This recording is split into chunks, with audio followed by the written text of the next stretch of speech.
Oke, jaringan. Nah, jaringan itu kan ada banyak ya, Dek, ya. Jadi jaringan itu adalah tingkatan tertinggi setelah sel. Jadi kan, pernah dengar istilah sel? Sel itu kan unit terkecil dalam makhluk hidup. Nah, kumpulan dari sel itu nanti dia akan membentuk suatu jaringan. Nah, jaringan itu ada apa aja? Ada banyak. Yang pertama kita bahas dulu tentang jaringan epitel. Nah, jaringan epitel ini atau disebut juga dengan selaput dan kelenjar karena dia banyak di organ-organ yang berselaput dan berkelenjar, gitu ya. Salah satunya dari 4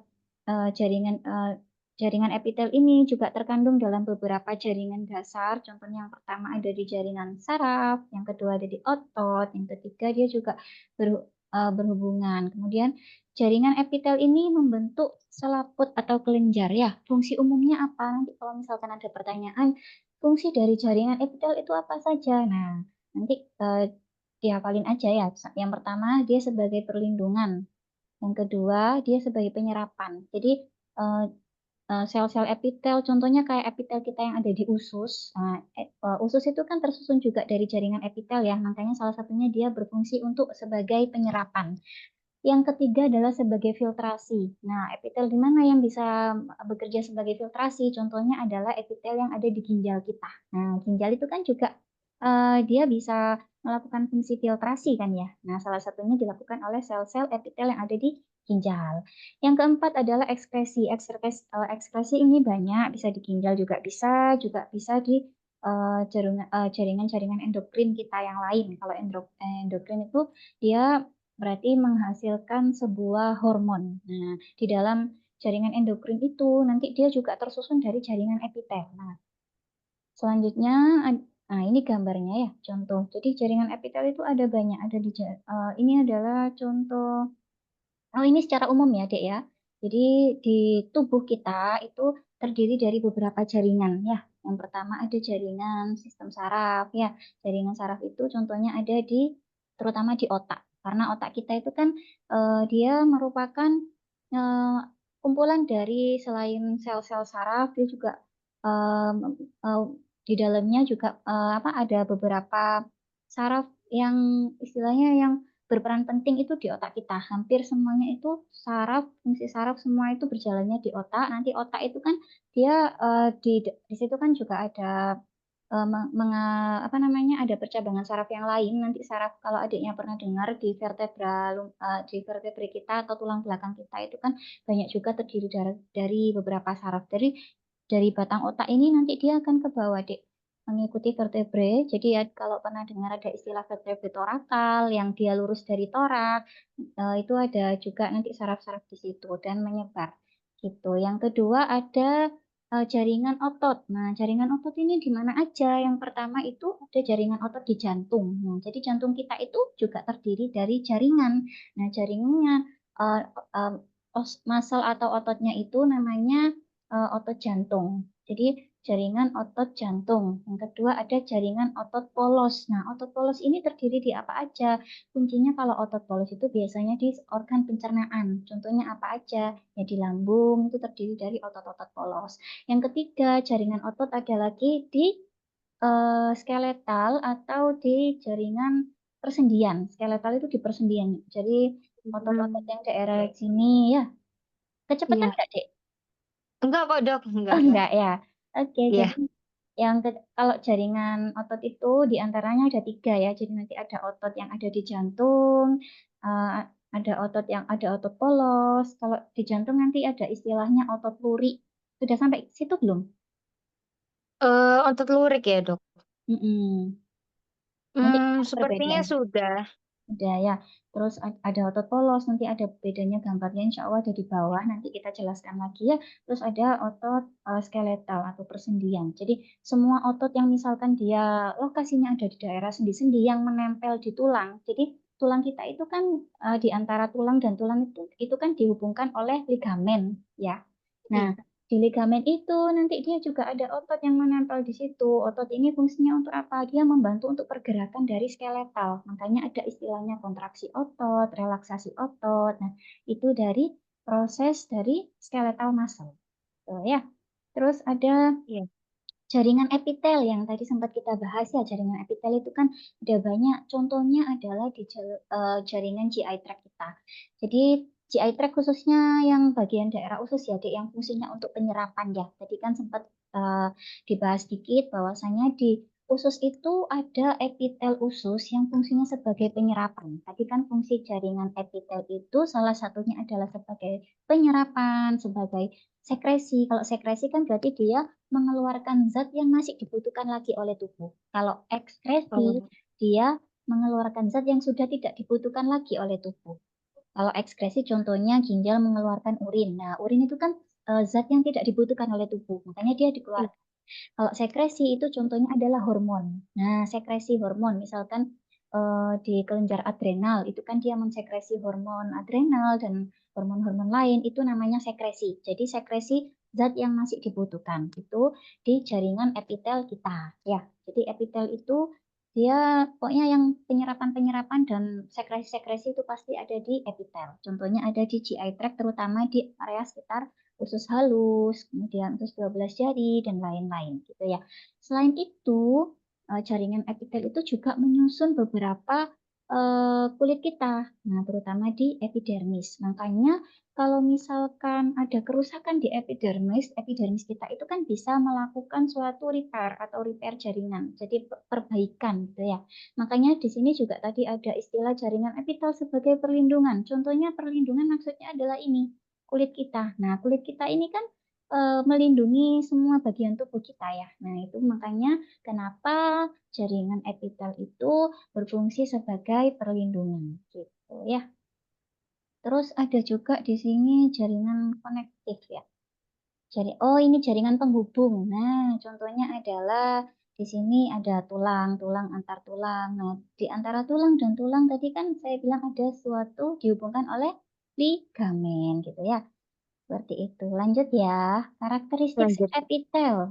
Sel epitel itu yang pertama dia memiliki permukaan yang apikal. Nah, maksudnya permukaan yang apikal itu apa? Yaitu permukaan yang terpapar ke bagian dalam rongga yang dilapisi.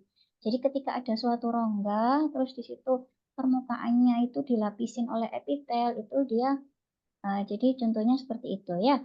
Kemudian jaringan sel epitel itu dia juga nih memiliki permukaan basal. Basal itu bawah ya, Dek ya, bagian bawah. Makanya di sini Oh, ada basement membran. Jadi dia melapisi permukaan bawah. Jadi kalau misalkan ada susunan apa namanya susunan susunan dari jaringan itu kan misalkan yang paling atas itu misalkan jaringan epitel ya, yang bawahnya itu nanti dia biasanya sebelum menuju ke lamina propria itu ada lapisan namanya membran basement atau membran basal. Maksudnya dia itu memperantarai antara membran lamina yang basal itu tadi deh dengan lamina yang propria gitu. Gimana ya? Kayak gitu nih ya deh. Bingung nggak? Ya, ini soalnya bahasanya agak sedikit membingungkan juga ya. iya, Bentar ya. Nah, langsung aja tentang macam-macam jaringan epitel ya, Dek ya. Nah, iya. membran epitel itu yang pertama ada membran epitel yang ada di kulit. Membran itu kan lapisan ya, jadi lapisan luar. Jadi membran epitel kulit. Nah, epitel kulitnya contohnya adalah ada epitel squamous yang berlapis keratin yang melekat pada lapisan tebal jaringan ikat padat yang tidak beraturan. Mana ini maksudnya ya?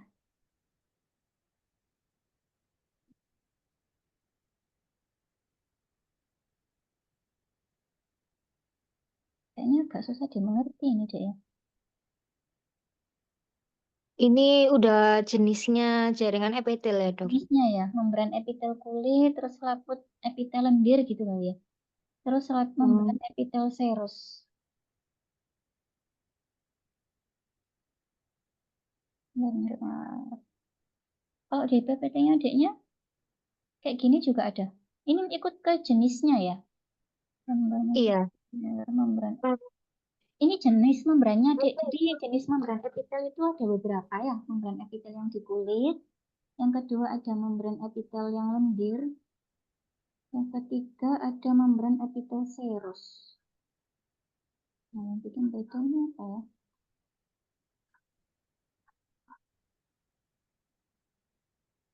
langsung ke contohnya aja, ini contohnya ya.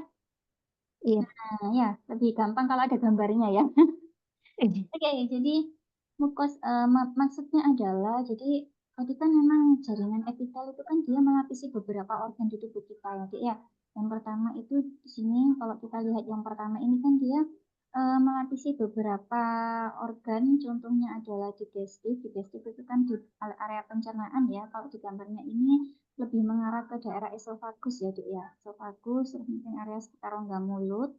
Terus dia juga ada di sekitar pernapasan. Pernafasan di bronkusnya ya. Makanya di bronkus kita itu dia mengeluarkan suatu cairan mukus. Makanya disebut mukus membrandik karena dia mengeluarkan atau mensekresi suatu cairan gitu. Contoh kayaknya Oh, pada kasus kita misalkan kondisi orang batuk. Nah, batuk makanya di saluran pernafasan kita itu kan bisa mengeluarkan lendir, ya kan? iya.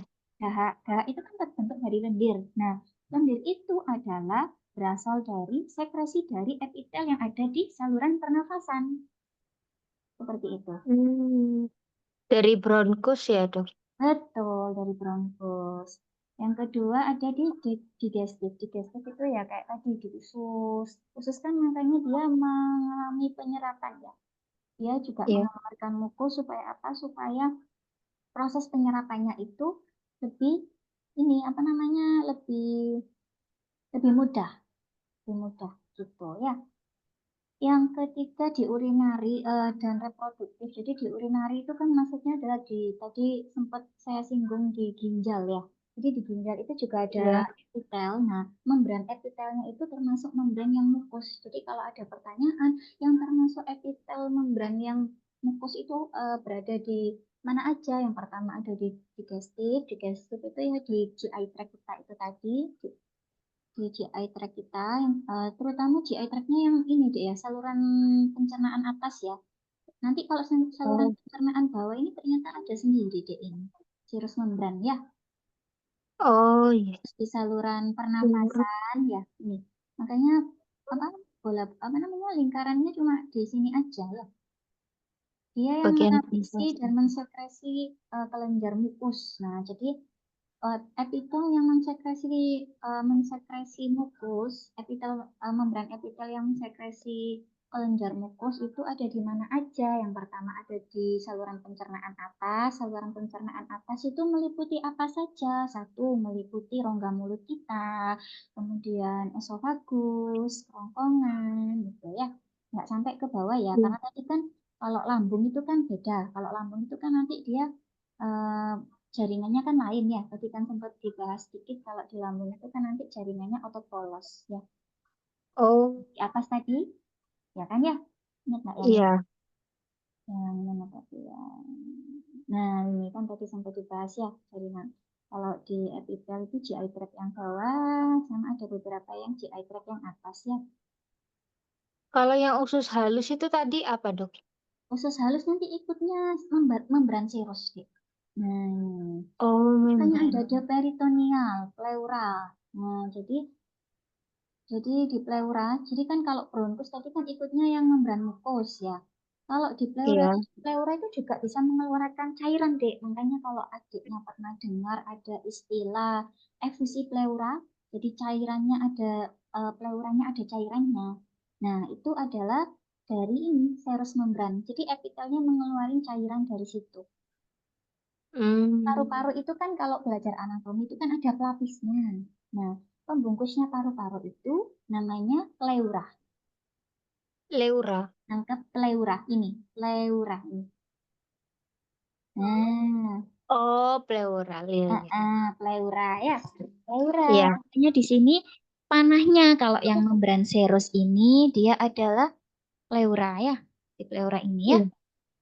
Kemudian dia juga Pembungkusnya paru-paru. sama kayak di jantung. Kalau di jantung kan dia ada perikardial, perikardial. Bukan otot jantungnya ya, jadi pembungkusnya. Oh, Nah, pembungkusnya jantung itu ada namanya perikard. Belum sampai anatomi ya soalnya.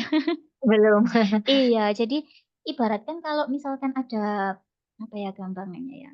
Contohnya adalah misalkan kayak ada lapisan luar sama lapisan dalam. Nah, jantung itu kalau lapisan dalamnya tuh dia otot, Dek, yang tadi otot jantung, kardiak, kardiak apa namanya, tisu atau otot jantung. Nah, kalau pada perikardialnya atau pembungkus jantungnya atau kulit jantungnya itu dari membran epitel. Epitelnya jenis epitel yang serus gitu ya. Oh iya. Terus ada lagi the peritoneal. Peritoneal itu maksudnya apa? Organ yang ada di peritoneum. Nah, peritoneum itu kan kavum abdomen ya. Peritoneum itu kavum abdomen, jadi rongga di dalam abdomen. Nah, perut kita itu kan ada rongga yang isinya itu kan dia ada usus, usus halus, usus besar dan kawan-kawannya. Nah, perususan ini dia epitelnya jenisnya membrannya membran yang serus gitu ya. Kuncinya ini ya. Mukus apa aja? Hmm. Digestif yang atas, Logam. respiratory yang atas, bukan yang sampai pleura ya, Dek, ya. Kalau pleura kan ikut serus ya. Terus urinary sama Oh, reproduktif tract. Reproduktif tract ini berarti kalau pada perempuan berarti ovarium dan kawan-kawannya. Kalau pada laki-laki berarti seperti testis, kemudian vas deferens, seperti itu. Pokoknya organ-organ reproduksi pada laki-laki maupun perempuan, traktusnya itu ikut yang membran mukus. Kalau yang hmm. serus, dia hanya 3, ya. Jadi ada di peritoneal, ini kavum kavum abdomen atau rongga abdomen atau peritoneal. Kemudian pleura, pembungkusnya dari paru-paru, dan ada perikardial atau pembungkusnya jantung. Gitu ya. Yang Selanjutnya serius ada 3 ya, Dok? ya serus ada 3 di kavum abdomen, selimutnya paru-paru dan selimutnya jantung. Jadi lapisan jantung dan lapisan paru-paru itu dia mengandung membran serus epitel. Gitu Hmm. ya. Oke. Lalu yang ketiga adalah ada cutaneous membran. Cutaneous membran ini berarti di kulit ya, cutaneous itu kan dari kata kulit ya, kulit luar ya. Berarti semua yang ada di luar kulit itu namanya epitelnya epitel jenis membran cutaneous. Ya, epitel kulit gitu ya. Jadi dibagi menjadi 3 lapisannya ya. Ada membran mukus, membran serus, dan membran cutaneous. Pokoknya kalau Hmm. kutan itu pasti kulit. Kulit mana aja ya? Semua kulit kita, di semuanya. Jadi yang paling besar kalau misalkan ada pertanyaan, epitel yang paling besar melapisi tubuh kita adalah jawabannya cutaneous Cutaneous. membran. Gitu ya. Yang ketiga, yang keempat ada membran sinovial. Nah, membran sinovial ini adalah jadi sendi kita itu kan kalau ada apa namanya di sini itu kan gabungan antara sendi atas dan bawah itu ada space di sini. Itu namanya nanti di dalam space itu ada suatu cairan, namanya cairan sinovial. Nah, Oh. ternyata di cairan sinovial, cairan sendi itu, di situ juga ada membran epitelnya. Makanya dia bisa memproduksi suatu cairan. Ya, tadi Hmm. kan kita bahas kalau epitel itu dia mensekresi. Nah, cairan sinovial itu kan cairan yang memang dibutuhkan untuk persendian supaya antara tulang atas dan tulang bawah itu dia tidak bertemu. Kalau tulang ketemu tulang kan kalau digerakkan dia akan terjadi pergesekan, Dek. Ya, pergesekan. Makanya sinovial membran ini pada orang-orang dengan obesitas yang sudah usia lanjut, nanti dia akan mengalami degradasi. Jadi dia akan mengalami cairannya itu mulai berkurang. Makanya terjadilah suatu penyakit namanya osteoartritis. Jadi kalau nanti misalkan ada kasus suatu pertanyaan, eh, seseorang dengan keluhan nyeri sendi misalkan ya, berarti yang bermasalah adalah membran sinovialnya karena sudah tidak Hmm. bisa memproduksi cairan. Nah, sehingga terjadi gesekan antara tulang yang atas dan tulang yang bawah, terutama di lutut, karena lutut kita itu kan penopang tubuh, ya kan, Dek? Kalau misalkan Ya. cairannya nggak ada, sudah berkurang, tulang atas ketemu tulang bawah, gesekan, dia bisa radang sendi, gitu ya. Oh iya. Kalian bahas ke kasusnya ya.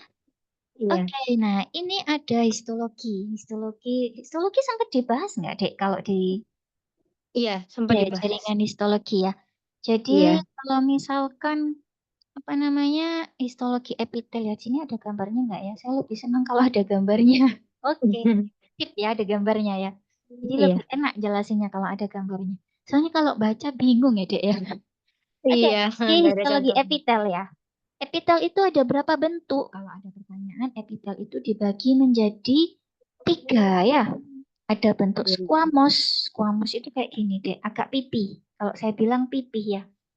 Agak pipi itu namanya squamous epithelium. Bentuknya lebih pipi. Nah, yang kedua ada epitel kuboid. Kuboid namanya kuboid kan berasal dari kubus ya, kotak ya. Berarti epitelnya lebih kotak, lebih kubus. Kalau kubus itu kan kalau kita dulu belajar matematika itu kan sisinya sama. Berarti antara sisi atas, samping, bawah itu dia kotak gitu ya. Beda lagi kalau kita bahas tentang kolumnar. Nah, kalau kolumnar ini dia memanjang ke atas. Gampangannya balok yang terbalik kalau di matematika ya. Jadi Iya. ada tiga. Ada epitel squamous yang bentuknya pipi, gepeng kalau saya bilang ya. Yang kedua ada epitel kuboid yang dia kotak-kotak gampangannya. Dia rapi kalau kuboid ya. Yang ketiga ada kolumnar. Nah, kolumnar ini seperti rumbai-rumbai juga ya. Seperti itu. Iya. Terus ini maksudnya simple sama stratified. Ini adalah susunannya, Dek. Nah, simple berarti dia cuma selapis aja. Simple squamous. Kalau stratified squamous dia bertumpuk. Strata. Strata itu kan tumpuan ya. Berarti dia Iya. tumpuk-tumpuk ya. Nah, kayak gini. Pun sama kolumnar gitu. Jadi kalau ada pertanyaan, ini nanti nyambungnya ke ini sih, Dek. Apa namanya? Ke ini kok nggak ada organnya ininya ya. Oh ya ini. Nah, dibahas di bawahnya ternyata. Oke, tadi kan kita bahas gambarnya ya. Ada squamous sederhana, ada yang sederhana tadi kan simple ya nama lainnya. Kalau simple itu berarti dia cuma selapis. Nah, contoh epitel squamous itu yang selapis itu apa saja? Oh, ini ada fungsinya ya, Dek ya. Dia fungsinya sebagai yang pertama kalau squamous sederhana atau simple itu dia berfungsi sebagai difusi. Difusi itu berarti pertukaran zat ya, antar sel ya. Yang kedua adalah sebagai filtrasi. Filtrasi itu penyaringan. Nah, contohnya terdapat pada mana saja. Jadi epitel squamous sederhana itu ada pada satu ginjal, dua lapisan jantung, tiga pembuluh darah, empat alveoli. Alveoli itu kan di dalam sistem respirasi kita, berarti ya. Yang selanjutnya ada di pembuluh limpatik. Jadi sistem limfatik itu mirip sama pembuluh darah, tapi dia itu pernah dengar kelenjar getah bening, Dek. Nah, itu termasuk sistem limfatik. Gitu. Yang kalau misalkan ada kalau di gambar itu dia nggak ada gambarnya di sini. Oke, next ya. Kalau kalau misalkan ini untuk UTB ya, Dek ya. Nanti berarti tidak diujikan lagi ya setelah ini.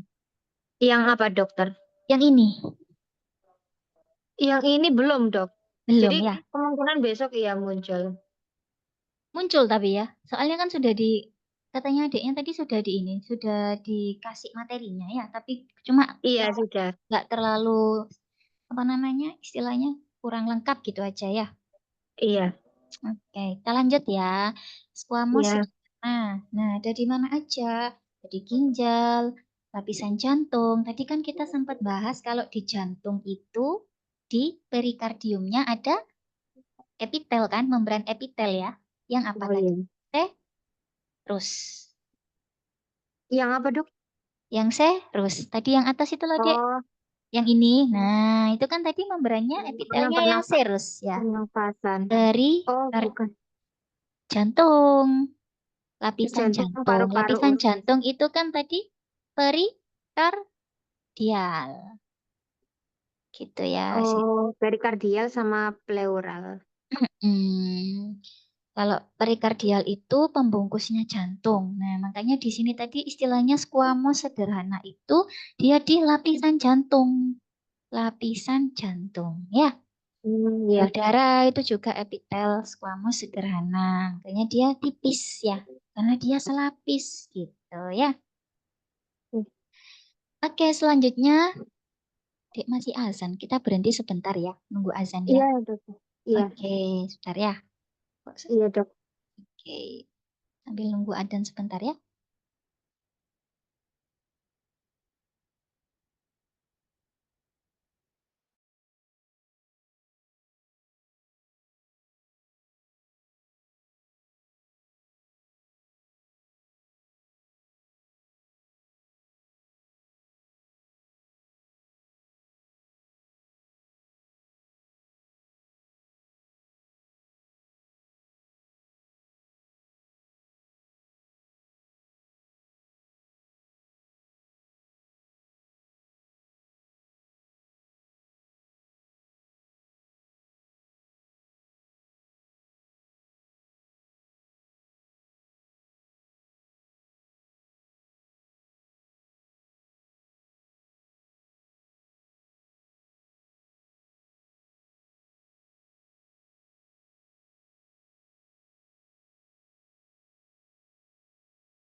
Oke, bismillahirrahmanirrahim. Kita mulai lagi ya. Langsung aja. Iya, Dok. Nah, ternyata di bawah ada lebih simpelnya. Nah, sama kayak gini ya. Jadi langsung lokasi sama fungsinya. Ya, oke. Kita bahas yang pertama ya. Tadi kan yang selapis. Iya, Selapis itu kan dia simpel ya. Simpel squamous epitel atau epitel squamous yang simpel atau yang selapis. Jadi dia pipih selapis. Itu contohnya ada di air sac ini berarti di alveoli ya, Dek. Alveoli dari apa namanya paru-paru kita. iya. Alveoli paru-paru. Kemudian dia ada di lapisan dari jantung. Ya, di alveoli paru, di lapisan jantung, kemudian dia juga ada di blood vessel ini pembuluh Darah, darah. pembuluh darah. Pembuluh darah dan lymphatic vessel ini sistem limfatik. Berarti kalau ada pertanyaan simple squamous epithelium atau kalau misalkan ada pertanyaan pembuluh darah itu tersusun dari epitel apa? Nah, itu jawabannya adalah Simple simple squamous. squamous epitel. Nah, fungsinya untuk apa? Kenapa kok dia cuma selapis aja? Karena dia cuma selapis. Fungsinya adalah yang pertama, dia untuk difusi. Difusi tadi kan pertukaran zat ya. Difusi itu Iya, tuh terjadi di antara di sel ya, Dek ya. Terutama misalkan kalau di alveoli itu kan ada pertukaran oksigen dan karbon dioksida. Terjadi difusi di situ kan ya. Nah, itu iya. makanya kenapa di situ epitelnya epitel squamous gitu. Yang kedua dia untuk sekresi. Nah, untuk sekresi itu contohnya adalah kalau sekresi itu tadi di pleura ya contohnya ya atau lapisan lapisan dari paru-paru itu juga makanya dia Oh, bisa iya. mensekresi cairan. Biasanya kalau pada kasus patologis atau kasus penyakit itu pada kasus-kasus cairan efusi pleura atau cairan yang menumpuk di pleura gitu. Yang ke selanjutnya dia sebagai lubricating. Lubricating itu berarti dia cuma sebagai apa ya, pelumas aja pelumas gitu ya. Contohnya pada Hmm. perikard di jantung. Supaya apa? Supaya pergerakan otot jantungnya lebih bagus gitu ya. Selanjutnya adalah simple cuboid epithelium ya, Dek ya. Jadi epitel kuboid yang simple itu contohnya ada di eh, apa ini? Di ginjal ya, tubulus pada ginjal ya. Dia fungsinya untuk Hmm. sekresi dan absorpsi. Nah, di ginjal itu adiknya sempat sudah ada belajar apa materi tentang filtrasi ginjal dan lain-lain belum? Belum ya? Itu materi SMA sih, Dok. Maksudnya SMA kalau ya. waktu kuliah ini Absorpsi. belum dibahas Belum ya. ya. Jadi di ginjal itu kan memang terutama di tubulusnya itu kan dia nanti ada sekresi kayak ion bikarbonat seperti itu. Nah, itu yang berperan adalah ini. Jadi simple cuboid epithelium ini atau epitel kuboid yang simple atau yang selapis epitel kuboid gitu ya. Fungsinya untuk apa ya? Untuk absorpsi ion-ion tadi sama untuk sekresi gitu ya. Selanjutnya simple columnar epithelium ya. Sini kan contohnya adalah pada di bronchiolus. Nah, di bronchiolus di apa namanya, puterin uterus ya, kemudian di digestif. Jadi di saluran digestif kita atau saluran pencernaan kita dan bladder. Nah, dia dia fungsinya untuk apa? Dia untuk mensekresi mukus dan enzim. Enzim-enzim yang dibutuhkan gitu ya. Jadi Hmm. makanya dia ada silianya kayak gini, Dek. Karena dia mengeluarkan, dia mensekresi juga. Tapi kalau pada yang apa namanya? Kalau bronkiolus itu kan percabangan Oke. dari bronkus ya. Iya. Terus kalau di uterus itu kan berarti kan di organ perempuan ya. Kemudian di digestif itu kan dia apa namanya? Di digestif itu kan di pencernaan itu kan tadi kan juga ada mengeluarkan mukus mukus ya atau cairan mukus untuk fungsinya untuk absorpsi begitu. Hmm. Bladder juga. Nah, kalau di bladder itu, bladder kan berarti kandung kemih ya, dia. Jadi di kandung kemih itu juga susunannya terdiri dari simple kolumnar epitel. Jadi epitel kolumnar yang simple atau selapis, gitu ya. Bronkiolus kan dia lebih tipis, makanya dia selapis. Nanti di sini di bawahnya lagi ada epitel yang pseudostratified. Jadi dia lebih apa ya? Bermacam-macam ya pseudo jadi apa ya dia susunannya nggak sama dik kalau yang tumpuan sama kayak stratified squamous ini kan dia sama semua tapi kalau pseudo stratified itu dia tumpuk seperti ini tapi ini tumpukannya itu beda selnya bukan beda sih bermacam-macam nah ini kan ada yang kotak ada yang kayak segitiga gini ya ada yang kotak lagi gitu dia ada di Oh mana iya. aja dia adanya di silia, jaringan silia di bronkus. Nah, dia fungsinya untuk mengeluarkan mukus. Nah, makanya pada orang-orang dengan batuk itu kan tenggorokan kita kadang seperti ada lendir. Nah, lendir itu Iya. yang mengeluarkan ya ini pseudostratified columnar epithel begitu. Dia Itu yang mengeluarkannya maksudnya itu. yang mengeluarkan. Makanya dia berada di silia. Jadi bronkus kita itu ada kayak apa kayak silianya gitu deh, ada kayak rambut-rambutnya. Itu nanti yang dia membantu mengeluarkan darah dengan cara dia mensekresi mukus gitu ya. Makanya dia lebih ke upper respiratory tract. Kalau upper kan berarti bronkus ya.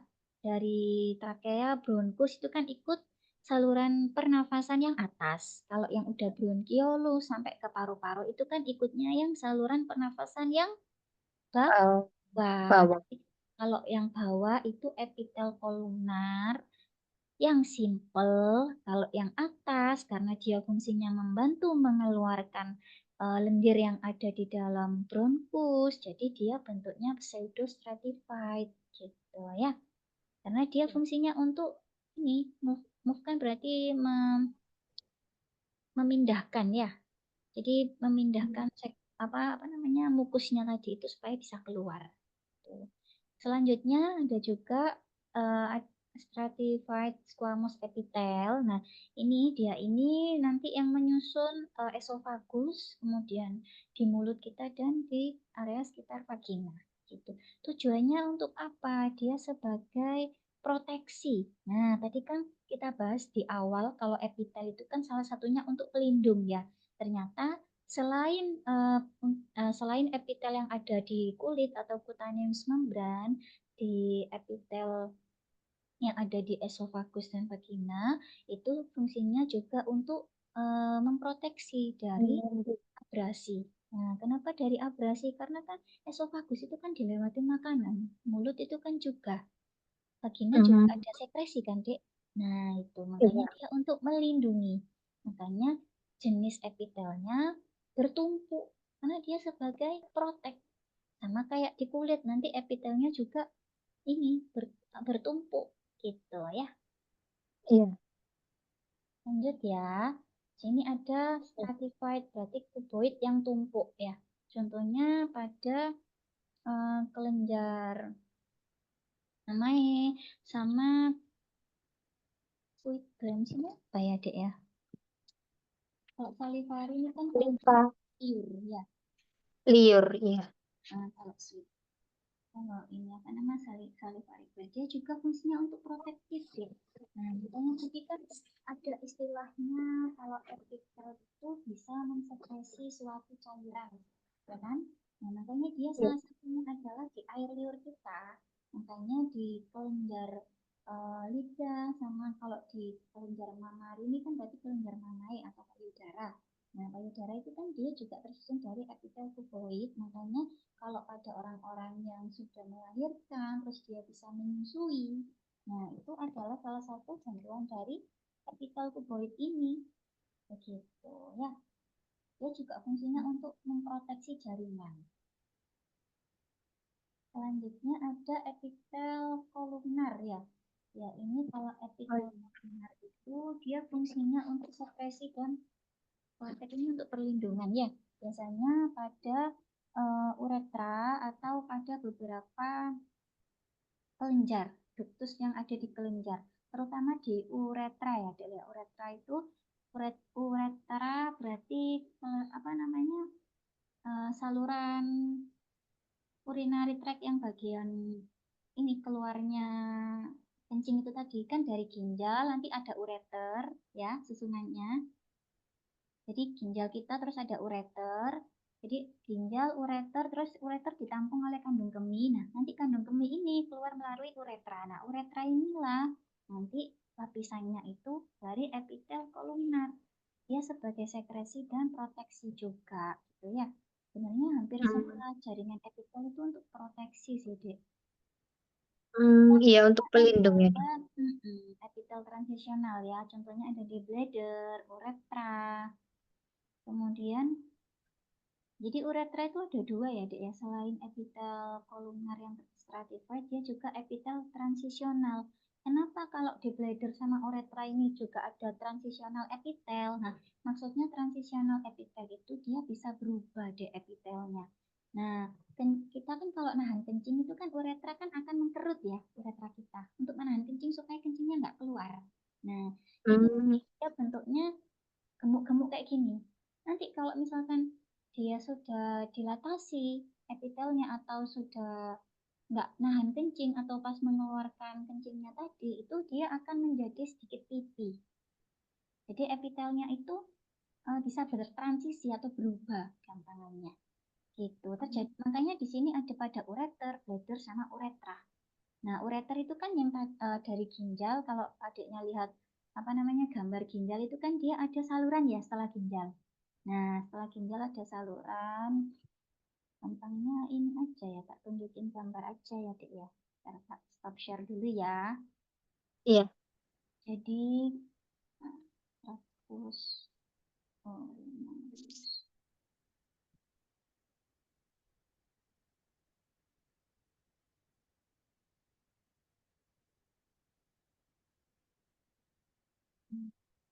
Saya share screen sebentar ya. Iya, Kak. Nah, di sini kan agak nggak jelas apa ya. Ini kan Iya. ginjal ya, Dek ya. Ini ureter. Nah, sepanjang ini itu dia juga dilapisi oleh epitel transisional. Karena apa? Karena nanti kalau orang tahan kencing ditahan, akhirnya nanti ininya jadi apa ya? Kontraksi. Menyempit. Nah, dia Oh, berkontraksi, dia menyempit, menyempit atau nanti bentuknya lebih kubu, lebih apa ya? Lebih lebar-lebar.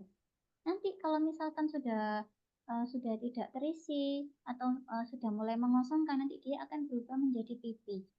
Pun pada kandung kemih kita, kandung kemih saat dia terisi urin sama dia tidak terisi urin, itu dia juga nanti beda akan bertransisi. Jadi epitelnya itu berubah sesuai kondisi, Dek. Kondisi saat ada urin sama tidak ada urin. Kalau tidak ada urin berarti dia tidak pipi, berarti dia lebih apa namanya lebih kecil. Jadi ibaratnya kalau ini ada kandung kelihatan nggak ya? Nah, misalkan dia kandung kemihnya segini kalau dia nggak terisi urin ya. Kalau dia terisi urin iya. itu dia melebar, Dek. Karena kan dia menampung banyak cairan. Nah, kalau pas dia melebar, melebar itu epitelnya menjadi epitel yang tipis, gitu, lebih tipis, gitu. Ibaratkan kalau bayangannya kayak karet ya. Karet itu kan kalau dia misalkan apa namanya, kalau nggak kita tarik itu kan dia nggak jadi tipis ya. Karet, karet, Iya. tahu kan ya? Nah, kayak gitu. Kalau misalkan dia nggak kita tarik, dia dia ya ketat seperti biasa, tapi kalau kita tarik dia menipis kan karetnya, seperti itu kandung kemihnya. Hmm, Gitu. iya, iya. Lanjut ya, Dek. Tadi mana ya? Digidrive ya, Dek ya. Oke, sebentar.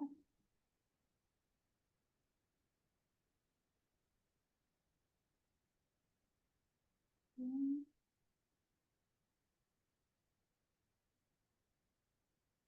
Oke, lanjut ya.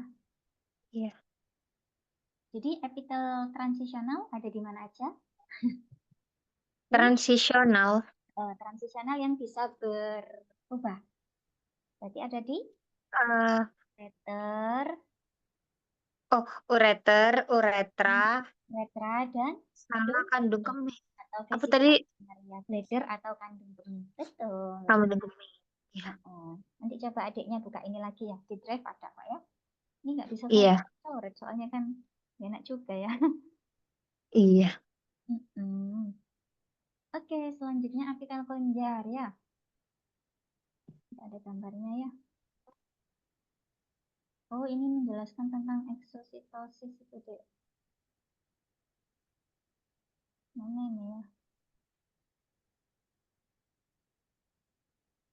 Epitel kelenjar nanti dia itu, nah ini kan dia kan ada satu atau lebih sel yang membuat dan mengeluarkan cairan di air. Makanya apa dia epitel kelenjar itu dia fungsinya untuk sekresi tadi ya. Jaringan epitel Hmm. yang berfungsi untuk sekresi. Gitu. Dia ada endokrin sama eksokrin. Kalau endokrin berarti nanti dia mensekresi, contohnya adalah pada organ-organ endokrin kita yang menghasilkan hormon-hormon seperti itu ya. Ini panjang nanti bahasanya, Dek. Langsung ke intinya aja kali ya. Nah, ini Iya. gambarnya ya. Ini gambar sel ya, Dek ya. Oh, ini sel. Iya, gambar sel kan ada aparatus Golgi, terus dia ada mikrofili, tergantung ini sel yang ada di mana. Ini sel epitel. Nah, sel epitel nah, ada nukleus. Udah belajar sel kan ya? Sel itu kan ada sel yang Udah eukariotik sama prokaryotik. prokaryotik.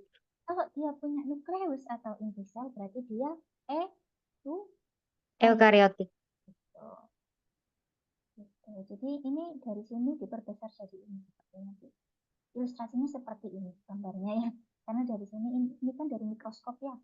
Jadi nggak mungkin tampak seperti ini. Jadi ini aja orang-orang zaman dahulu menemuinya seperti ini. Oke ya, lanjut. Iya. Nah, kelenjar ini apa ya?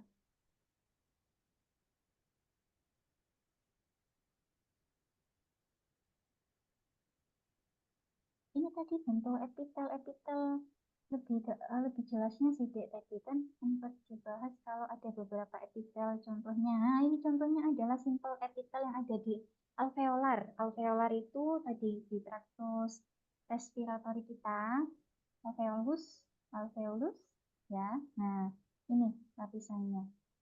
Contoh dari epitelnya simple alveolar atau simple epithelial epitel epitel yang simple ya. Iya. Yang ini ada simple juga, tapi di tubular. Tubular itu di tubulus ya, tulis ginjal. Begitu. Ini penjelasan yang tadi. Ini contohnya di gastrik kelenjar apa? Kelenjar gastrik berarti kelenjar ini deh. Ini di saluran pencernaan ya. Jadi ada di mukus, Oh, esofagus, tong itu berarti lidah kita dan duodenum. Jadi di usus kan juga ada ini ya, ada epitel, epitel. Dia juga itu simpel. bentuknya kayak gitu ya, Dok, per itunya, per Mm-mm. jenisnya. Maksudnya bentuknya selalu kayak gini ya, Dok. Iya dek, itu tapi kok ini kok rata-rata bentuknya kayak kuboid ya? Ini nggak sih dek?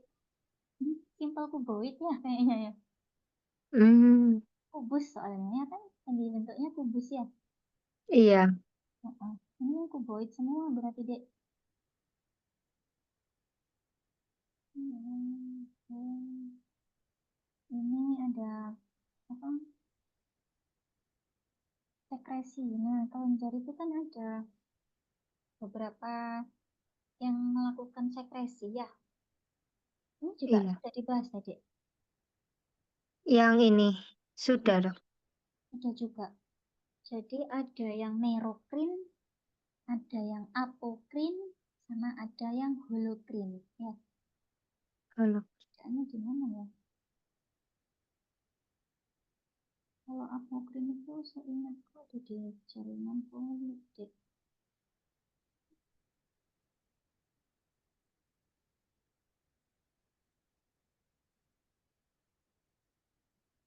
Oke, jadi perbedaannya apa? Kalau merokrin itu, sekresi merokrin itu ada pada ini.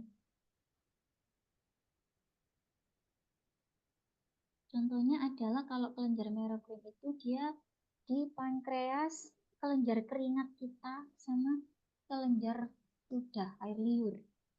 Gitu ya. Di sini nggak ada contoh apokrin ya. Di sini ada apokrin ya. Jadi kalau holokrin itu dia ada di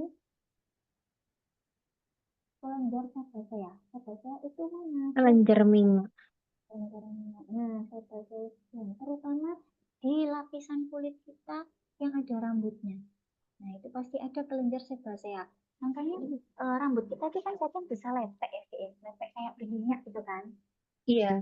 Itu yang mengeluarkan kelenjar minyaknya itu adalah kelenjar sebaceous gland. Jadi yang apa cairan yang dikeluarkan itu termasuk yang apa? Termasuk yang holoprin. Kan dulu ya, Dek ya. Belum. Oh iya iya.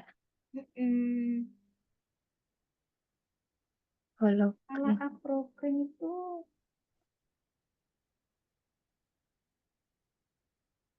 seingatku itu ada di area sekitar lipatan kalau apokrin itu. Dan biasanya khasnya apokrin itu dia berbau. Contoh pada hmm, ketiak. Nah, ketiak kita kan juga ada ini kan ya, ada kulit kan, lapisan kulit dan rambut. iya. Nah, dia itu di situ kalau misalkan mengeluarkan suatu kelenjar atau cairan, itu kelenjarnya itu dinamakan kelenjar apokrin. Makanya dia berbau. Khasnya kalau apokrin itu dia memiliki apa ya, bau gitu ya. Kalau holokrin tadi kan di kulit ya. Kalau di kulit kan sebenarnya juga nggak terlalu bau sih. Cuma kan sama-sama ada rambutnya. Tapi kalau holocrin dia di kelenjar sebasea. Kalau apokrin dia kelenjar di sekitar lipatan. Lipatan-lipatan kita. Gitu ya. Lanjut ya, jaringan ikat ya. Jaringan ikat ini Iya. belum. Sudah semua dok sebenarnya. Cuman waktu itu dokternya itu kayak jelasinnya kurang mendetail gitu. Makanya banyak Hmm, murid yang nggak paham gitu. itu oke. Jaringan ikat, connective tissue, jaringan ikat. Nah, dia itu ada beberapa jaringan, dibagi jadi tiga ya, Dek ya. Ada yang Iya. aktif, ada yang suportif, ada yang fluid connective. Fluid itu berarti dia cairan ya, mengeluarkan cairan ya. Itu. Contohnya kalau connective tissue itu dia ada di area sekitar adipos, areola, retikular. Apa ini? Bentar deh agaknya.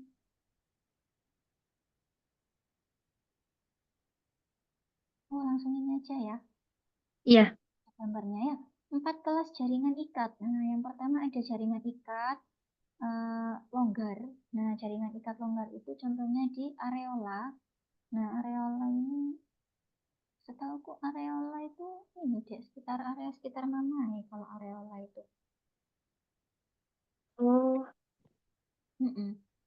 Jadi lingkaran yang ada di sekitar mamai itu kan kalau misalkan ada kalau aku buka ini kelihatan deh. Kelihatan ya? Areolar. Nah, Iya. yang berwarna gelap pada puting kita. Nah, jadi ini deh. Mana ya gambar yang nah ini loh. Areolar. Keluar ini. Dan gelap. Iya. Ya, Iya. areola. Jadi dia terbentuk dia berarti itu apa namanya posisinya dia di area di mamai ya, Dek ya, di mamai. Nah, dia ini paling banyak didistribusikan di dalam tubuh, matriksnya seperti gel yang longgar, semua 3 serat ikat, kandungannya aja yang penting biasanya, Dek. Jadi, jaringan ikat yang areolar itu mengandung satu ada fibroblast, dua ada makrofag, ada sel mas, nggak ada ini ya. Fibroblast ini, fibro itu jaring-jaring ini, Dek. Nah, ya, fibroblast namanya dia kayak serabut-serabut gitu ya. Makanya areolar itu kan lebih gelap ya. Karena ada ini fibroblast yang gelap-gelap ini. Gitu. Oh, Gitu ya. Selmas, selmasnya nggak kelihatan di sini. Nanti kita bedakan kalau misalkan ada contoh gambar lain ya. Oke, yang kedua ada jaringan adipos. Nah, adipos ini gampang deh. Gampangnya dia seperti bola-bola. Bola-bola kosong, gelembung-gelembung kosong. Itu adipos ya. Jadi, adipose. adipos kayak gini. Gambarnya cantik. Kayak apa ya? Kalau di sini kan kita lihat kayak kelopak bunga. Ya, itu jaringan Iya. adipos ya. Kayak kelopak bunga itu jaringan adipos. Atau kayak apa namanya miniatur lantai. Lantai yang ada batu-batunya itu kayak gitu jaringan adipos. Ya, jaringan adipos itu Iya. jaringan lemak. Nah, dia mengandung sel lemak. Jadi sel-sel yang ada di sini ya sel lemak namanya. Oh, kalau ada gambar Oh, seperti ini, berarti ini adalah gambar sel adipos. Ya, sel adipos, jaringan ikat adiposa. Kalau gambarnya seperti ini ada serabut-serabutnya, jaringan ikat areolar. Areolar, adipos. Areolar, areola adipos. adipose. Oke, Adipose itu lemak ya, Dok? oke lemak benar. Adipose. Selanjutnya retikuler. Retikuler itu contohnya adalah dia ada serat retikulernya. Nah, ada serat-serat seperti ini. Makanya dinamakan jaringan retikuler. Itu retikuler fiber. Fiber itu serat. Bedanya apa dong sama yang tadi areolar? Beda ya. Kalau areolar kan dia seratnya lurus-lurus. Nah, ya. Kalau dia yang Hmm. retikuler, dia lebih apa ya bercabang-cabang, mirip pembuluh darah lah gampangannya ya. Sama-sama Oh iya. mengandung fibrous atau fiber atau serabut-serabut, tapi dia lebih padat. Kalau areolar, dia lebih jarang, dia lebih ke abstrak gitu ya. Nah, Hmm. oke lanjut ya. Nah, jaringan ikat itu juga selain itu juga dia dibagi menjadi reguler padat dan padat tidak teratur. Contoh reguler padat. Nah, reguler padat itu seperti ini. Langsung aja ke perbandingannya ya. Nah, Iya. kalau ini sama ya. Kalau ini langsung di gambar ototnya, kalau ini ilustrasinya.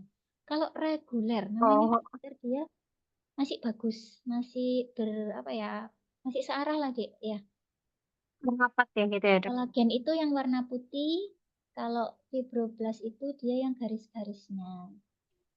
Nah, kolagen itu yang Oh, garis-garis yang merapat. Itu warna putih ya, Dok, yang iya. fibroblast nuclei. Mm-mm. Bukan, yang putih itu kolagen, Dek, malah. Ini kan putih kolagen. Kalau fibroblast itu Oh, seratnya yang yang gelap warna ini loh. Nah, ungu. ungu ya.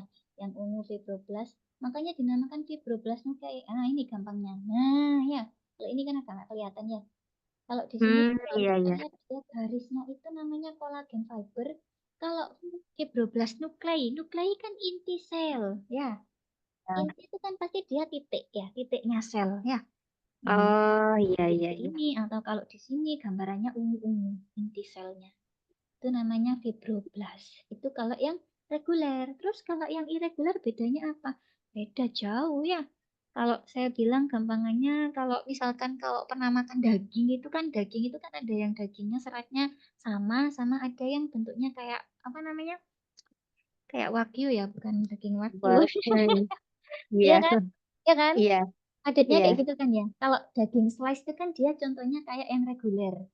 Kalau dia yang Iya. irregular itu dia kayak yang padat kotak-kotak. Kalau kita makan saikoro ya, deh. Wagyu saikoro ya.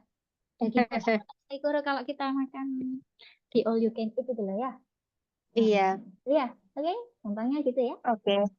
Oke, Iya. sekarang tulang rawan. Nah, tulang rawan itu ada tulang namanya tulang rawan, berarti dia nggak padat, Dek. Jadi dia lebih apa ya? Bukan elastis juga. Keras. Dia apa ya? Nggak terlalu keras, gitu ya. Dia tersusun Hmm. dari apa? Ya, tulang rawan itu ada apa aja? Ada tulang rawan hialin, ada tulang rawan yang elastis, dan ada Elastis. tulang rawan yang fibrosa. Fibro. Gitu ya. Kayak gini ya. Hmm. Contohnya yang hialin itu kayak gini gambarnya ya. Berarti Iya. kalau hialin kan hialin itu dia itu matriksnya lebih kokoh. Ada kondroblast. Kondroblast. Jadi sel tuh rawan yang matang ya. Terus ada serat Iya. kolagen. Ini banyak. Terus, nah kayak gini. Langsung ke gambarnya aja ya. Ini hialin. Kalau hialin dia lebih apa ya, bulat-bulat ya. Bulat-bulat atau Iya. kuboid ya. Kalau di sini kan dia bentuknya lebih kuboid ya. Kalau yang dia cartilago fibrosa ya ini. Ini yang fibro, ini elastik. Berarti dibalik gambarnya. Kalau urutannya yang di atas kan alias elastik dulu ya. Nah, kalau yang cartilago Fibro. fibros Waduh. itu dia kayak gini. Fibros itu kan dia berserat. Nah, makanya dia ada serat-serat. Kalau hialin cartilago dia nggak ada seratnya, dia banyak matanya. Gitu ya. Kayak nukleus gitu ya. Ya, dia ada nukleusnya pasti. Ya, jadi ada inti selnya juga ya. Nah, kayak gini ya. Kalau yang elastis itu dia seperti ini. Nah, elastis ya. Lanjut ya. Ya. Ini contoh apa ini ya? Ini jaringan tulang. Nah, bedanya kalau tulang rawan sama jaringan tulang yang tulang aja itu, kalau yang tulang aja itu dia padat, Dek, lebih padat. Beda sama yang tulang rawan. Kalau tulang rawan tadi kan dia nggak terlalu padat ya. Kayak gini kan, dia nggak padat banget. Kalau yang tulang itu, yang benar-benar tulang dia padat kayak kayu gitu. Keras ya. Nah, kayak Oh, gini. ini yang padat. Lebih padat ya. Kalau yang tulang, gitu ya. Terus Oh, ini ada lagi, ini sel darah ini ya. Kenapa tiba-tiba, iya. oh tiba-tiba ada darah ya? Ntar ya dek, Oh, tulis dulu.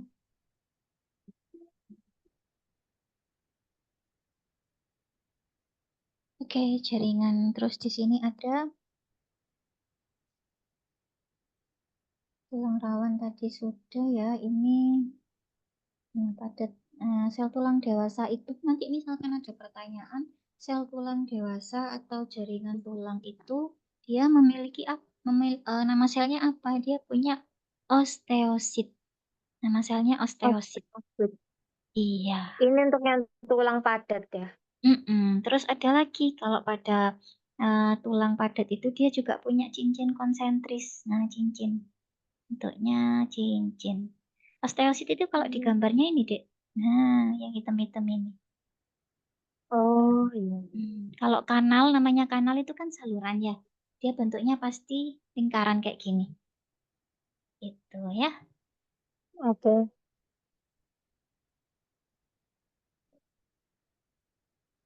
Nah, kalau darah ini ikut ke jaringan ikat. Kenapa? Karena dia selnya berkembang. Hmm. Limfosit. Yang Mm-mm. warna ungu itu apa tuh? Limfosit, limfosit, Dek. Limfosit itu sel darah putih. Kalau eritrosit itu kan sel Oh, darah merah. Nah, merah. limfosit kalau sel darah putih itu, jadi nanti leukosit itu ada pembagiannya, Dek. Ada limfosit, ada monosit. Nanti mungkin di homeostasis nanti akan dipelajari ya. Kita lanjut Oh, dulu ya. ya. Selanjutnya ada jaringan otot. Nah, jaringan otot. Tadi kan dibagi 3 ya. Otot itu. Nah, ini Skeleton. mm-mm. Jadi ada jaringan otot skeletal atau otot rangka, yang kedua ada jaringan otot kardiak, yang ketiga ada jaringan otot polos. Nah, yang pertama Yang skeletal itu dia histologinya bentuknya itu panjang, silindris, langsung ke gambarnya aja ya biar enak. Nah, ini.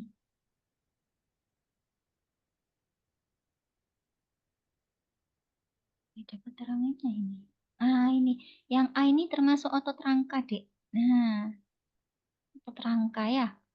Otot rangka Hmm, menempel pada tulang, dia bentuknya panjang atau silinder. Silinder itu kan panjang-panjang ya, berinti iya. banyak.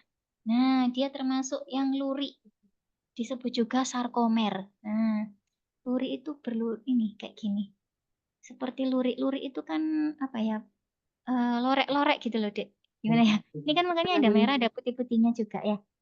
Yang A iya. ini otot rangka. Yang B ini otot jantung.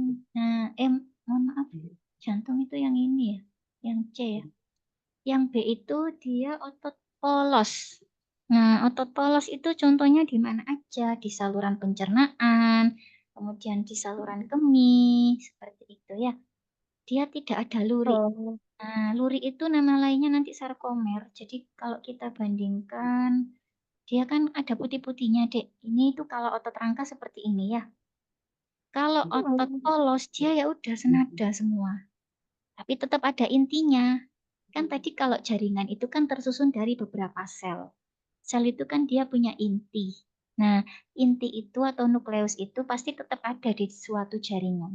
Ya, hmm. gampangnya kalau misalkan pada polos, otot polos itu dia ininya di tengah, Dik. Nah, di tengah semua kan. Kalau otot rangka itu dia di pinggir. Nah, di pojok-pojoknya ini. Ya, bisa Oh, itu dibedain. rangka, Mm-mm. A ini rangka, B ini polos. polos. Polos banget kan dia polosannya. Memang ada Iya. ungu-ungunya. Gitu. Kalau yang lurik itu kan dia bercorak ya, lurik. Ya. Selanjutnya ada otot jantung. Ya, otot jantung itu sama, mirip sama otot rangka, tapi beda ya, Dek ya. Bedanya apa? Dia intinya lebih besar. Nah, ini. Kalau Itu apa, Dok? Yang ini otot terakhir, kardiak, otot kardiak, kardiak, oh kardiak, jantung. otot jantung. Ya, otot jantung ya. Dia nggak selurus otot rangka ya, Dek ya. Kalau otot rangka kan kayak bambu disusun, ya kan? Kayak bambu kan Iya. dia, nah, kayak bambu ya. Kalau otot jantung itu dia masih ada berkelok. Berkelok gini ya. Terus intinya besar-besar. Beda kalau misalkan di sini di otot otot apa namanya? Otot rangka atau skeletal otot itu otot skeletal itu dia eh, intinya atau nukleusnya dia lebih kecil. Bintik-bintiknya ini loh, Dek. Gitu Oh ya. iya, di dalamnya garis-garis putih itu ya, Dok, berarti. Tadi ini yang A otot apa? Yang ini tadi itu Intinya kecil, terus dia lurik-lurik atau punya sarkomer. Itu otot intinya di pojok-pojok, intinya di pinggir-pinggir. contohnya, Dok, maksudnya. Ini apa gambar apa yang tak perbesar ini, Dek? Otot Otot, skeletal. oh, kalau skeletal itu tempatnya di mana, Dok? Skeletal itu di rangka, rangka antar tulang. Jadi antara tulang dan tulang itu ada otot, namanya otot skeletal. Gitu ya. Hmm, di rangka. Kalau ini otot polos ada di mana? Otot polos itu ada di Lambung. GI, di lambung atau di GI tract kita bisa. Lambung kan ikut GI tract ya, sama esofagus juga ya. Itu otot Iya. polos, gitu ya. Bentuknya kayak gini, polos ya. Pokoknya yang Hmm. bentuknya rapi banget itu namanya otot polos. Kalau dia Oh, bercorak seperti ini, garis-garis atau bambu ditumpuk, itu skeletal. skeletal. Kalau dia seperti ini, Skeletal. seperti percabangan pohon atau intinya besar, itu otot kardiak atau otot jantung.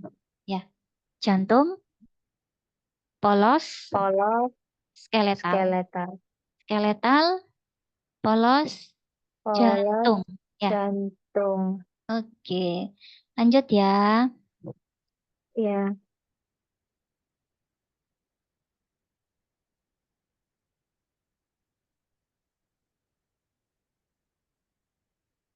Mohon maaf Dok, ini nanti sama bahas soal-soal itu Ya, untuk kita bahas aja dulu kali ya. Ini kebetulan nanti jam iya. depan sepertinya aku ada sama kelompok lain, Dek.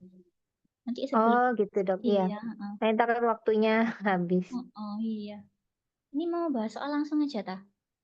Iya nggak apa-apa.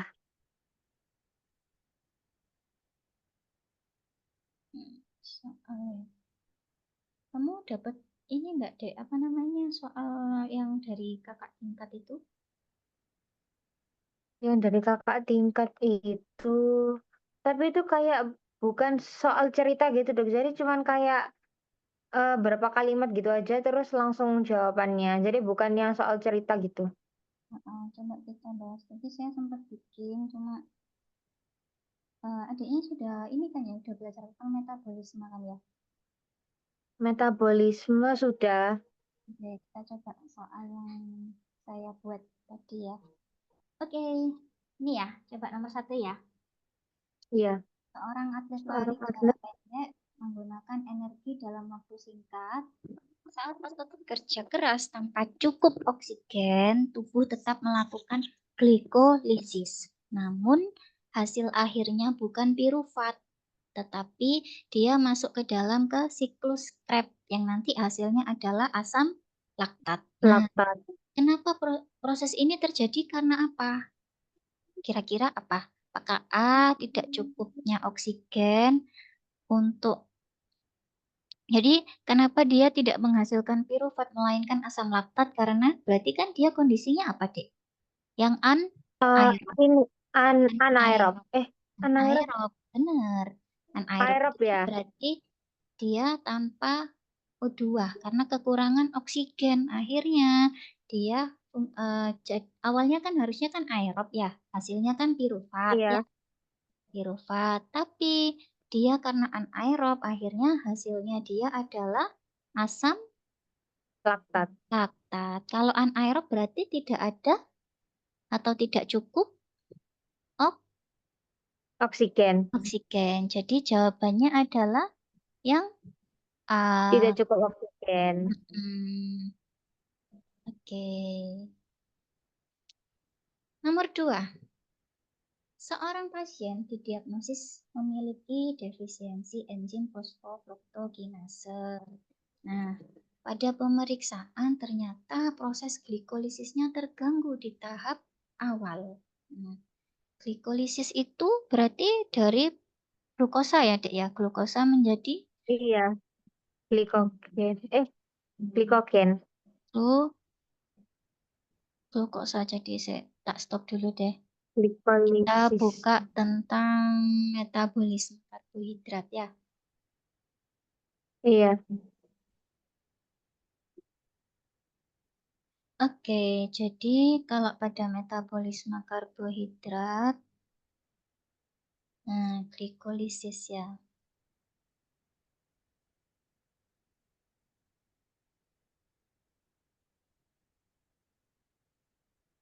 Nah, tadi kan pertanyaannya kekurangan enzim fruktokinase ya.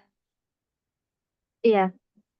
Frontokinase. Kekurangan fosfofruktokinase. Fosfofruktokinase. Berarti kalau dia kekurangan fosfofruktokinase, dia ada di proses yang mana? Fosfofruktokinase. Bentar Tadi deh. PPT. Ini Oh, fosfofruktokinase ya. Berarti yang terhambat adalah, ini kelihatan nggak, Dek? yang ini proses fruktosa Nah, 6 fosfat. fosfofruktokinase berarti dari fruktose 6 fosfat ke fruktose 1,6 6 bifosfat yang fosfat. terhambat gitu ya. Biar bisa jadi dua gimana nih? Biar bisa pindah-pindah. Bentar ya. Itu harus dihafalin kah dok itu yang maksudnya prosesnya. Sudah hafal belum? Nanti coba dihafalin ya. Jadi kan proses glikolisis ya. Tadi kan fosfofruktokinase ini kan dari eh, 6 fruktosa 6 fosfat ya, kan, menjadi fruktosa 1,6 bifosfat. Ya. Hmm, Jawabannya berarti yang yang C. C. C. Itu prosesnya di dalam ini ya dok, waktu materi karbohidrat. Betul. Nanti tak share PPT itu buat adiknya deh. Iya, Saya bikin PPT. Nah, belum sempat terpakai karena nggak jadi dibahas. Lanjut ya. Nomor 3. ya. Dalam kondisi anaerob, otot menggunakan glikolisis untuk menghasilkan energi. Nah, seorang peneliti ingin tahu selain ATP, produk akhir utama yang dihasilkan dari proses glikolisis yang anaerob. Nah, tadi anaerob apa sih? Aerob. Oh, Anaerob tanpa anaerob itu oksigen. asam, Nah, oh, tuh. asetil-CoA. Glikolisis. Glikolisis. Berarti hasilnya asam Asam laktat. laktat. Betul. Kan anaerob. Kalau yang aerob dengan oksigen dia hasilnya pirufat. Pirufat. Kalau yang Oh iya, saya anaerob kebalik. dia hasilnya asam laktat ya.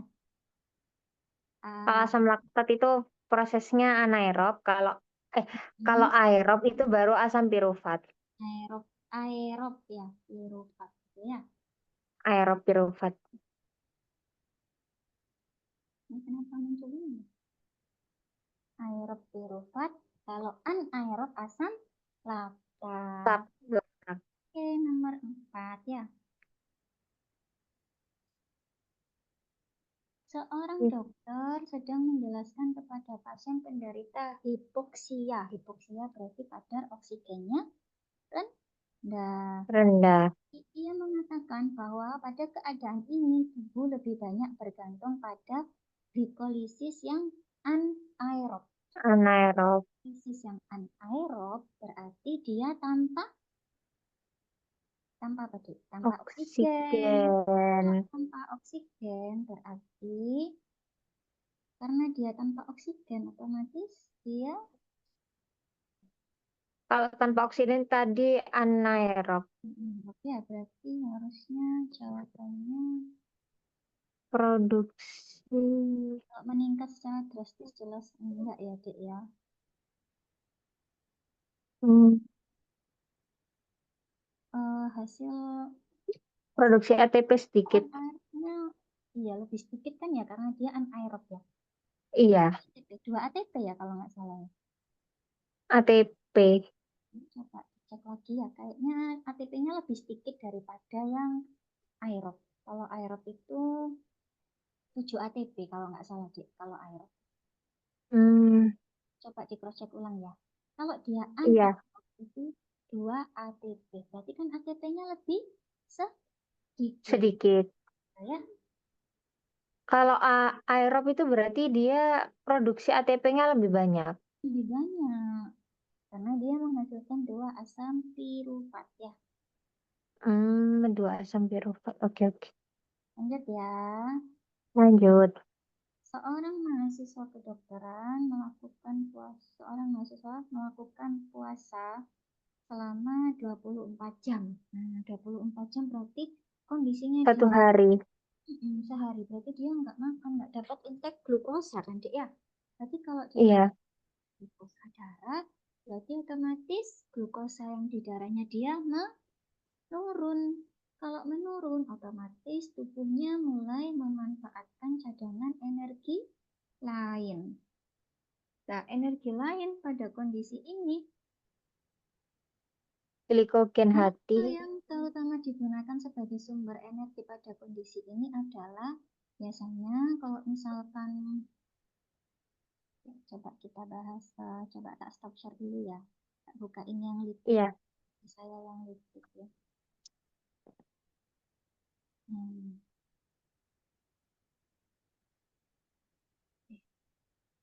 Nah, ini salah ini kan PPT dosen ya, Dek. Bentar-bentar. Nah,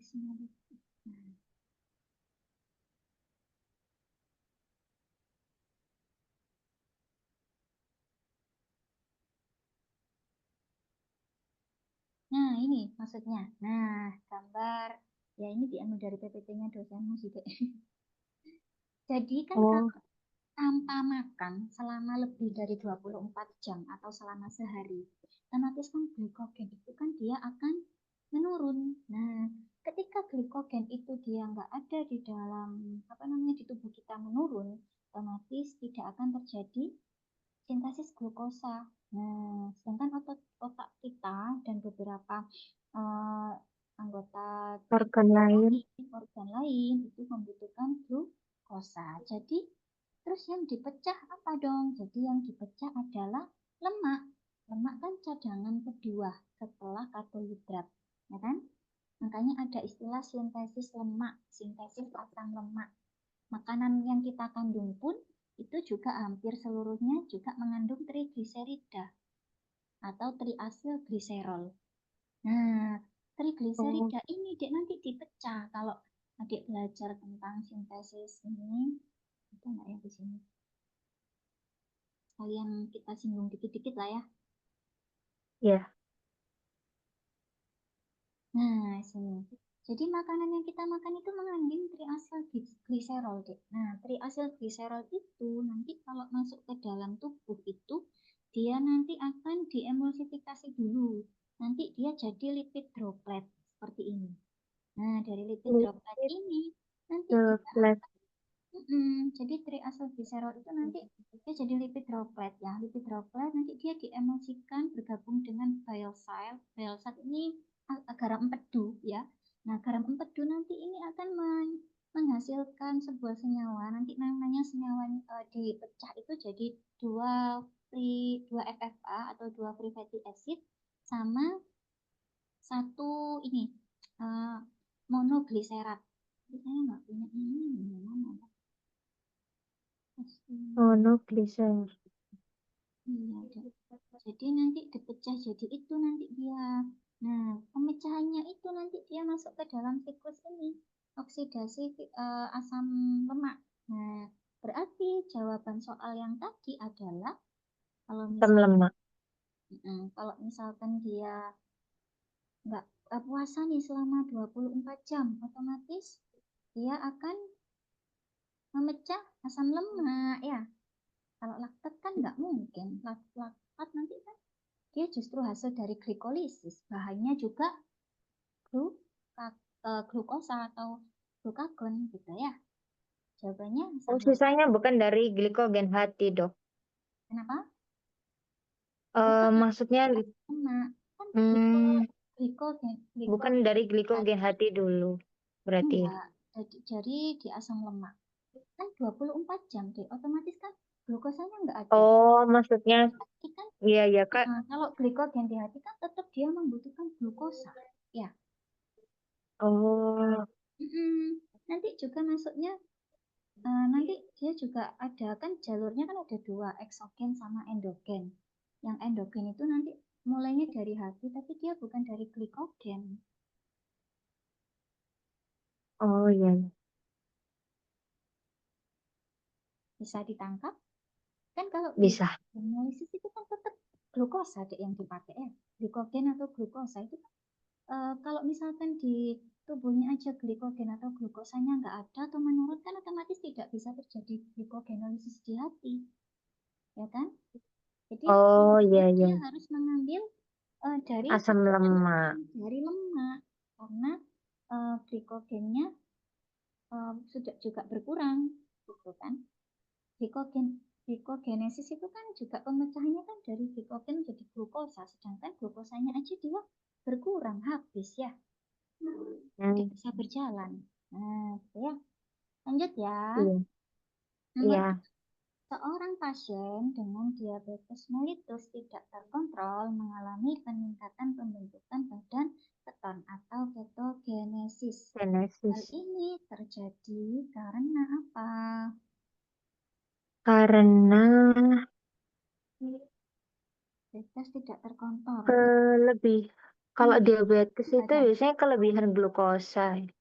Kelebihan glukosa itu kan nanti dia akan diglikolisis kan, Dek. Tapi kan kalau misalkan dia nggak semuanya masuk ke siklus Krebs, akhirnya kan Ya nanti akhirnya glukosa yang hasilnya asetil-CoA, ingat proses glikolisis yang nanti masuk ke dekarboksilasi oksidatif itu kan menghasilkan asetil-CoA, ya kan?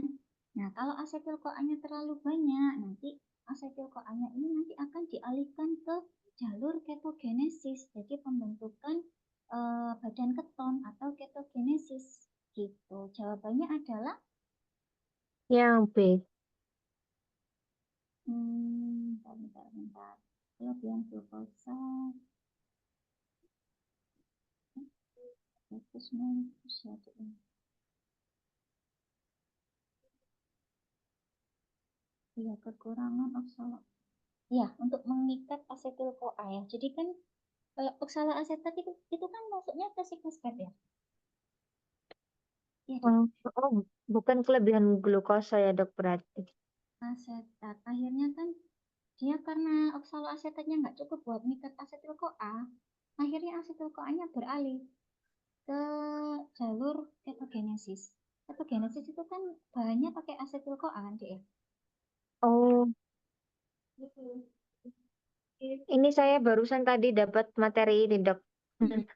Asetil Ya, kok. Oh iya. kan diabetes tidak terkontrol itu kan glukosanya dia nggak bisa masuk ke sel. Akhirnya oksaloasetat itu ikutnya di bentar ya, tak lihat titiknya lagi ya. Badan keton. Oksalo Badan keton itu yang mengkonsumsi sedikit karbohidrat itu ya dok? apa dia? Ya badan keton itu yang mengkonsumsi sedikit karbohidrat. Badan keton itu ini nanti jadi aseton, asetat seperti itu. Beda lagi. Jadi nanti terjadinya ketogenesis itu akibat dari itu tadi deh. Karena kan eh, senyawa ininya kan terlalu banyak asetil CoA-nya.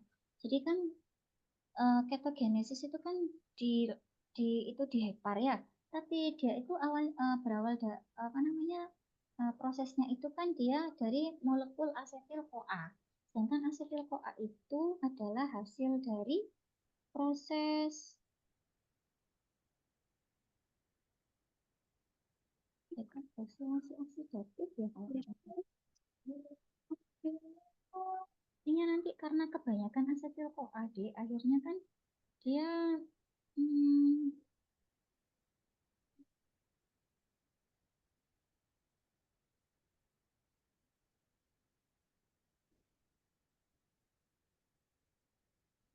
bentar ya.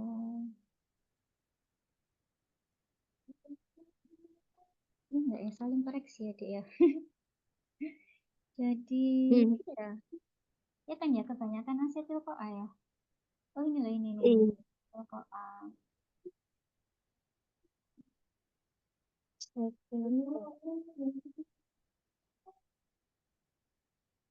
Nah, kalau prosesnya ini ada PPB, Dek, coba.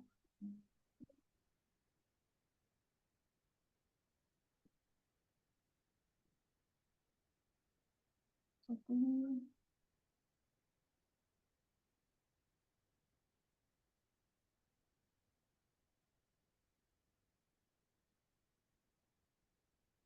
nah, asetil CoA itu kan masuk ke siklus asam sitrat ya. Oksidasi menghasilkan asetil CoA itu iya setelah dekarboksilasi oksidatif itu kan karena dia terlalu banyak ya Dek ya. Akhirnya kan apa enzim pirufat. Jadi enzim pirufat dehidrogenasinya itu dia dihambat Dek. Sehingga ini ya, bentar ya. Iya. Nah, ini yang tadi ya. Kalau glikolisis aerob dia asam pirufat hasilnya 7 ATP ya Dek ya. Kalau anaerob Oh, asam laktat 7. 2 ATP ya. Oh iya. Iya, gimana ya? Jadi asetil CoA itu kan terlalu banyak, Dek. Jadi ketogenesis itu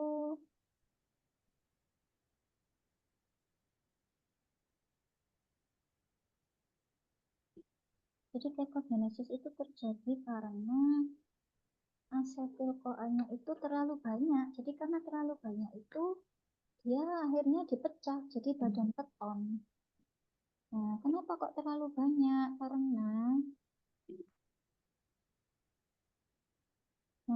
pada kondisi diabetes itu kan dia tidak terkontrol ya. Karena dia tidak terkontrol, akhirnya memicu terjadi oksidasi asam lemak, Dek. Nah, oksidasi asam lemak itu nanti dia akan menyebabkan terbentuknya senyawa keton. Jadi dari situ, Dek, ternyata, Dek. Jadi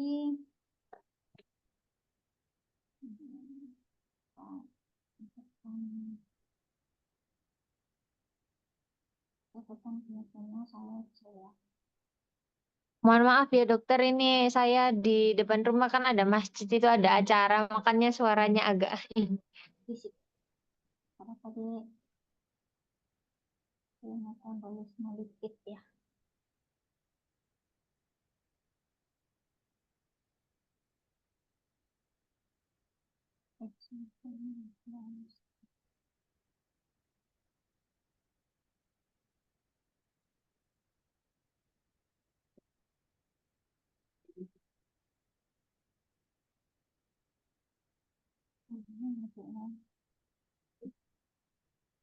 Nah, jadi ini tuh kan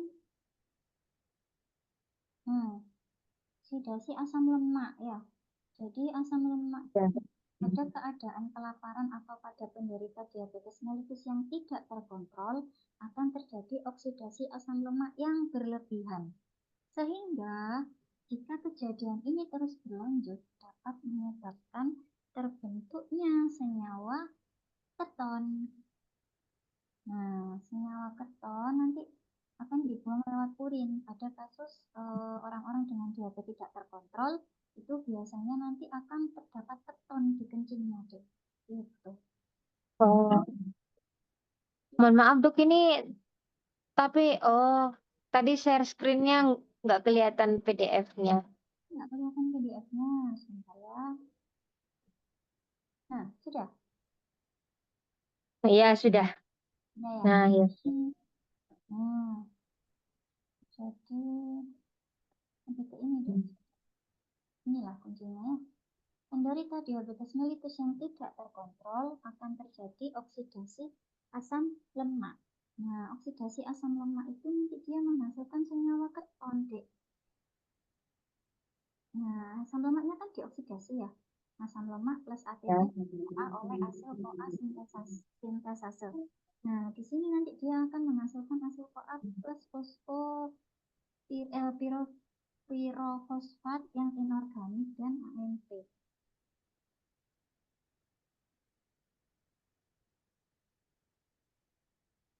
Tempat ketogenesis ya, kita bukakan ketogenesis ya.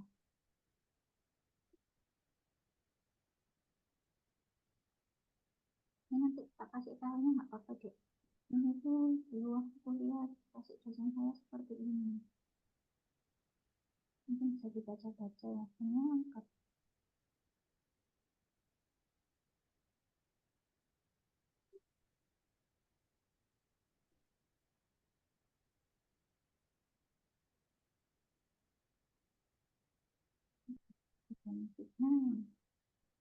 Nah, kalau ini kan langsung ke patogenesisnya ya. Jadi, nah, ada keadaan tertentu di mana oksidasi asam lemak meningkat. Hepar itu akan membentuk banyak sekali asetoasetat dan beta hidroksibutirat. Nah, beta asetoasetat sama beta hidroksibutirat ini hasil dari ketogenesis, deh. Gitu nanti. Nah, dua senyawa ini nanti bisa diekspresikan. Kalau asetoasetat nanti dia akan disintesis lagi menjadi aseton. Nah, aseton itu makanya kalau pada penderita diabetes mellitus yang mengalami ketoasidosis itu ada istilah napas bau aseton. Itu karena proses ini, Dik. Gitu ya. Jadi jawabannya apa berarti? Coba kita itu lagi ke soalnya ya.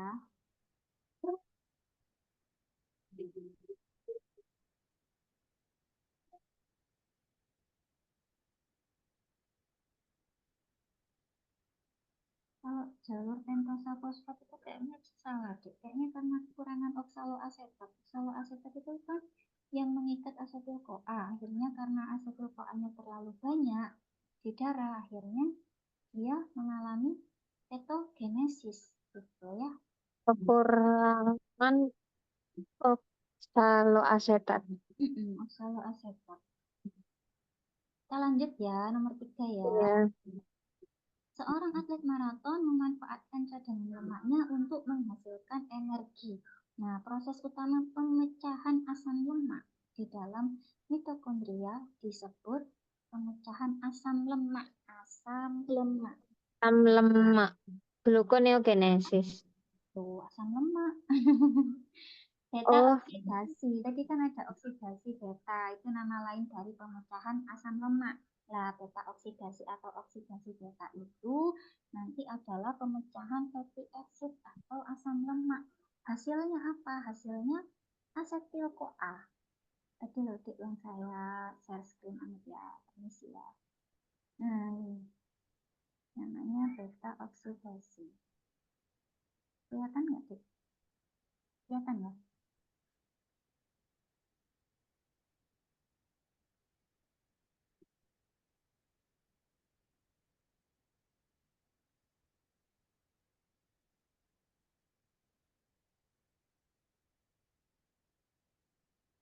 Oksidasi beta.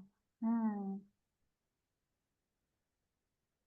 pelepasan dihidrogen.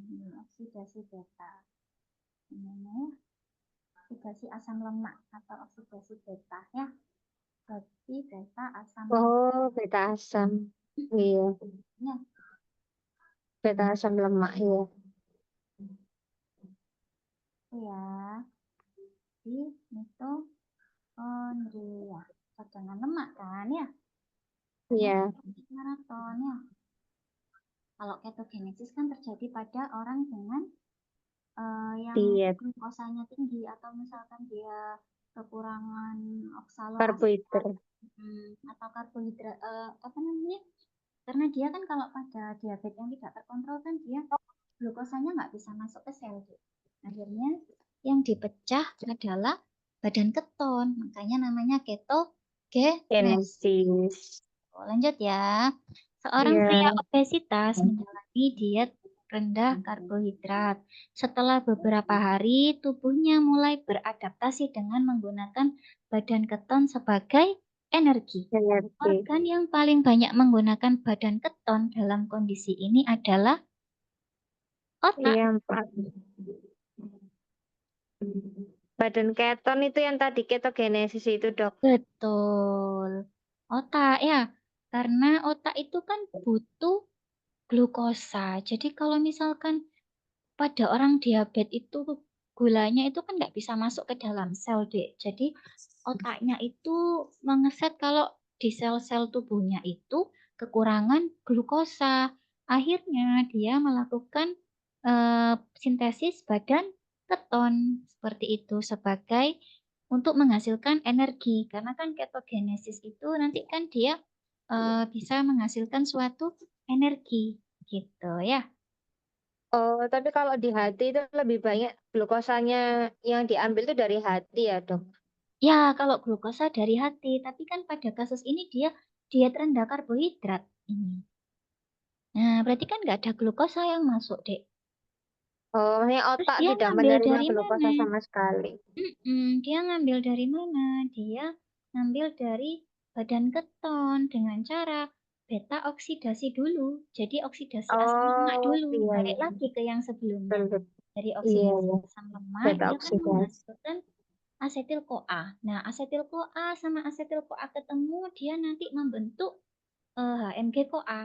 Gitu. Nanti itu hasilnya nanti adalah badan keton yang nanti dimanfaatkan oleh otak supaya otak tidak terlalu ketergantungan karbohidrat atau glukosa gitu ya. Oke. Lanjut nomor 5 ya. Seorang pasien Iya. kekurangan karnitin sehingga asam lemak sulit masuk ke dalam mitokondria. Akibat yang terjadi adalah jadi Karnitin itu karnitin apa, Dok? itu senyawa Yang tersebar luar dalam tubuh kita terutama di dalam otot. Nah, dia ini fungsinya untuk transporter asam lemak, Dek. Karnitin itu transporter asam lemak.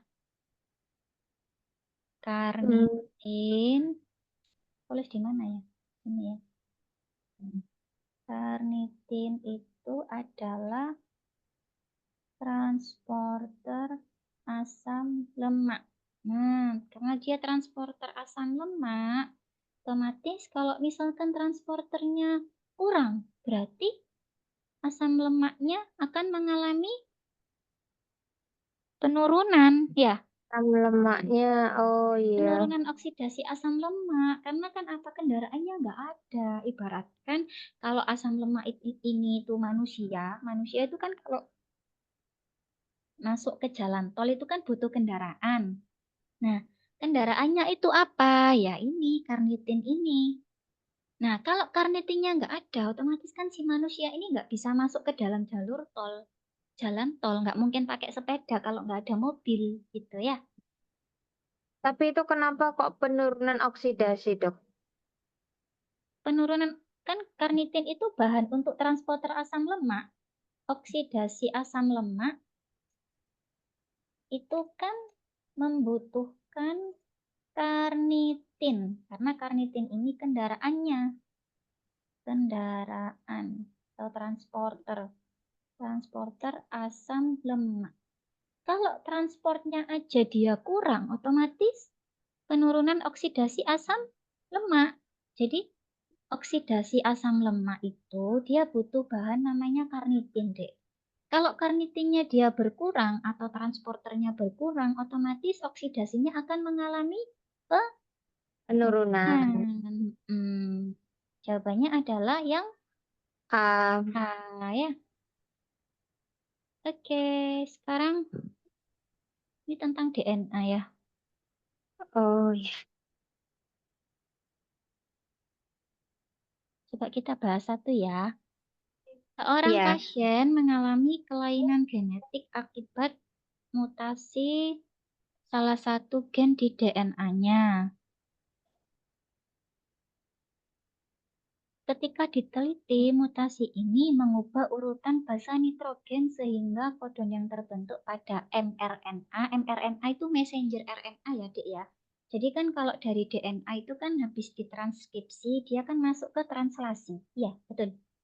Oh iya. Translasi kan ya, nanti di translasi itu kan kodonnya kan dia akan menyesuaikan nanti dari mRNA itu dari mRNA nanti kan dia ditransport apa namanya dari DNA kan ke mRNA. Nah, kalau yang terbentuk pada mRNA-nya berubah, maka proteinnya kan tidak berfungsi. Nah, tahapan yang pertama kali terpengaruh pada mutasi ini adalah di Selain kalau mRNA-nya dia berubah, otomatis di awal juga sudah terganggu deh. berubah.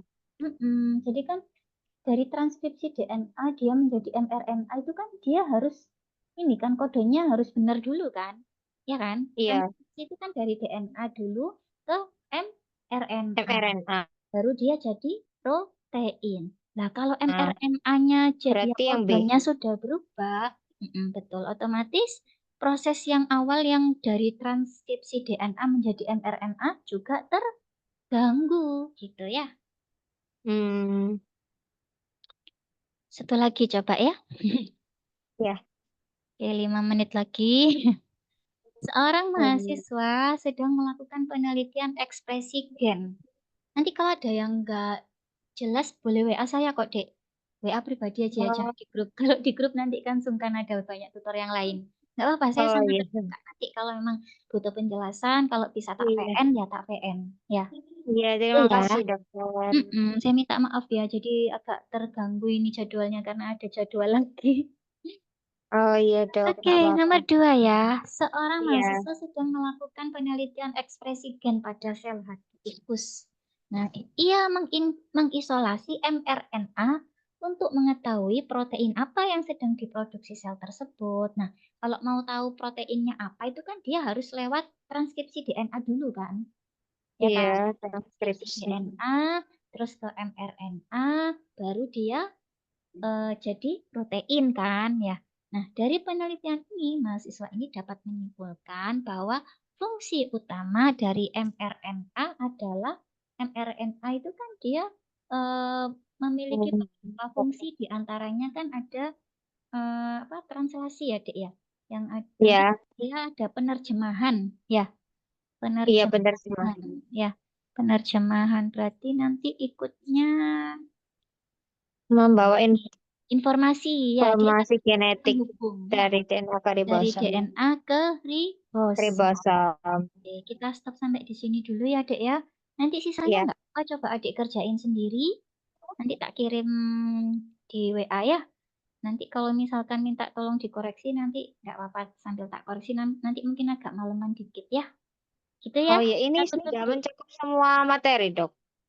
Belum, ini masih beberapa. Ini cuma baik apa tadi sih tentang metabolisme karbo, lipoprotein sama tentang DNA. Nah, sebenarnya itu, Dek, yang di soal kalian itu yang apa namanya? Ini loh, soal CBT. Ini share screen saya ini ya, ke stop ya. Nah, ini tuh sebenarnya memang teori, Dek, tapi menurut saya tetap bagus kok kalau dipelajari, Dek. Contohnya nanti yang diambil yang nah kayak ini kan ada ya. Sekat dari sel beberapa jenis kelenjar. Holokrin, apokrin, merokrin. Nah, ini kan ya. Nanti Oh, mungkin itu ada yang soal tadi. cerita. Adiknya sudah punya soal ini kan? Sudah. Cuma Heeh. maksud saya ini kan soal yang cutting itu kan belumnya soal cerita gitu kan, Dok. Belum soal cerita ya. Iya, tapi teorinya diperkuat dulu nggak apa-apa. Nanti kan dari teori itu nanti bisa diaplikasikan. Coba nanti kalau sempet tak carikan soal tentang ini ya, kayak gangguan DNA, kayak misalkan sindrom-sindrom kayak sindrom Klinefelter, Oh, itu. sindrom Iya, Down, iya. sindrom gitu-gitu ya. Coba Iya, nanti Dok. kalau ada tak kirim ke adiknya ya. Semoga saya Iya, ingat. Ya, Dok. agak maleman nggak apa-apa ya. Nggak apa-apa, dokter. Ya, sama besok pagi. Ya, besok pagi kan masih ada waktu kan ya. Cuma nanti by WA aja ya, chattingnya ya. Oh iya, Dok. Nanti saya Kayaknya kan sudah japri nggak banyak. apa-apa ya, Dok? Nggak apa-apa banget, nggak apa-apa. Saya malah senang kalau ada yang jadi nanya-nanya ya. Oke, saya juga nggak enak karena terbatas ini waktunya. Mohon maaf ya, Dek ya. Hmm, iya, nggak apa-apa, dokter. Mendadak sekali ini soalnya. Oke, Iya. kita akhiri dulu ya. Semoga Iya, pelajaran dokter. Terima kasih banyak, Dok. bermanfaat. Mari kita berdoa untuk semoga apa yang kita pelajari pada hari ini bermanfaat dan besok ketika ada ujian bisa mudah untuk menjawab soal-soalnya. Oke, Amin. doa dimulai. Berdoa selesai. Jangan lupa besok baca doa sama salawat ya supaya dilancarkan ya. Iya. Oke, Terima kasih, assalamualaikum. dokter. Sama.